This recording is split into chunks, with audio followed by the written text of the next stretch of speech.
Elon sir আপনার delivery এটা কি আপনি অনলাইনে প্যাকেজ অর্ডার করছেন না হয় মুই তেল অর্ডার করছি হয়তো এটাই তো আপনার প্যাকেজ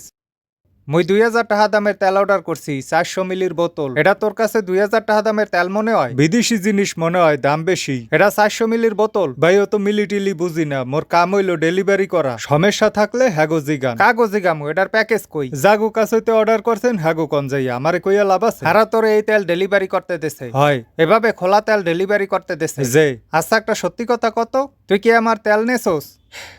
হয় কে আমনের তেল মোর বউরে দিয়ে দিছি তুই আমার তেল নিয়ে তোর বউরে দেছস হয় মুই আমনের ওই প্যাকেজ লই আইতে লইছিলাম তখন মোর বউ ফোন দেছে কয় বাসায় তেল নাই এখনই হের তেল লাগবে না হইলে ডিভোর্স কোন তো দেখি এখন আমনের তেল বড় না মোর বউ হের ফানে তুই আমার তেল নিয়ে তোর বউরে দিবি নিজের জান আগে বাঁচাইছি জান বাঁচানো ফরজ তাহলে তুই এতটু তেল লই আইছস কির ফানে না আইলি তো পারতি মানবিকতা করলাম আমার বউর যেমন তেল লাগবে আমনের বউরও তো তেল দরকার এটা মোর বউর জন্য না এটা মুই নিজের জন্য অর্ডার করছি ইস আমনে এই মাইয়া মানুষের তেল দেন হালার পা আমি এই তেল অর্ডার করছি দেন এটাও ভালো তেল তেলের বদলে তেল পাইছেন কেস খতম তুই খারা মুই পুলিশে ফোন দিতে আসি কেস খতম কিনা হারাই কইবে আনে